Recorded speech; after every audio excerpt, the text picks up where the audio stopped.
Okay, starting a pre-trip under the hood on a Thomas model. I'm going to start on the door side. I'm going to pop the hood up. The first thing, I don't have my checklist, but I'm ad-libbing.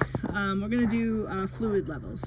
So we're going to talk about our critical fluids. Again, the container is in good condition. It is not cracked, damaged, broken. The cap is on tight, and the amount is between add and full. All the connections that go into this container, you don't see any leaks, no holes or frays in the hoses. I'm going to come down here. This is not part of it, but we're going to mention it. We've got our washer fluid, and that container also is mounted securely, not cracked, damaged, broken, and the cap is on tight. And the bolts are connected to the frame and all that, and I don't see any leaks from the hoses and connections there. We're going to come around to this side. Next, I'm going to go into continue with the fluids. Let's talk here. It's written right on here, power steering fluid, cap is on tight. The container itself is in good condition. It's between add and full. All the hoses that go to this container, you see no leaks, no wear, no damage to that. We're going to go to our oil dipstick, and you ask them, would you like me to check this? They're going to say no, but then you have to describe it. Go right into it and say, I would unscrew the cap, or unscrew the dipstick, pull it out, wipe it clean, reinsert it, and make sure that it's between add and full and in good condition. And then I have a transmission fluid here. What you offer, would you like me to check this? They're going to say no. And then you're going to say, well, if you did, the bus must be running. And for this one here, I would do the same thing. Pull out the dipstick, wipe it clean, reinsert it, and make sure it's between add and full. Next on the checklist is fluid and air leaks.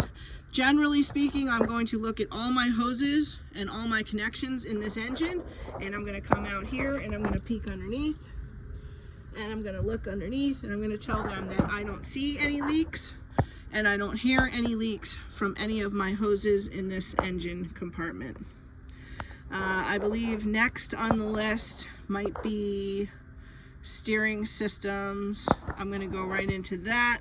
I'm going to grab my steering shaft, tell them there's no excessive play. All of the connections for this steering shaft are in good condition. There's no missing, damaged, broken parts. This shaft goes into a gearbox, a steering box.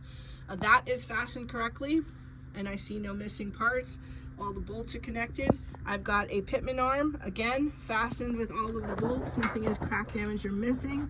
I have a castle nut and cotter pin that is not cracked, damaged, or missing, and that connects to my drag link. That has no damaged, broken, missing parts. Goes back to my steering knuckle.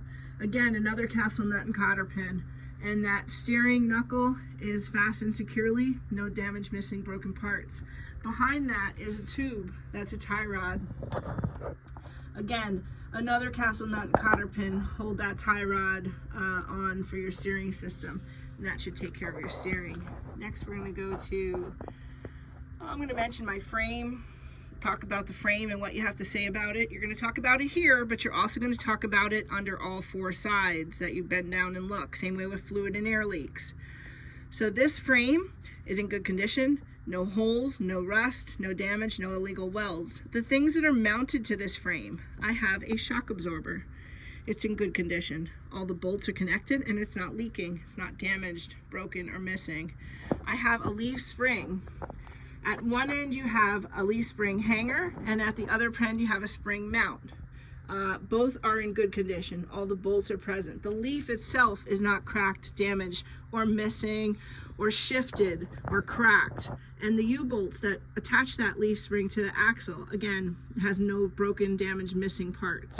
It is all in good condition and not missing anything or damaged.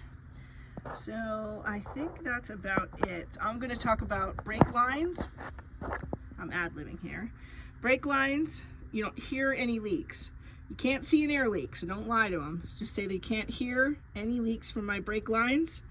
And this is my brake chamber. It's mounted securely, and I don't hear any leaks from that.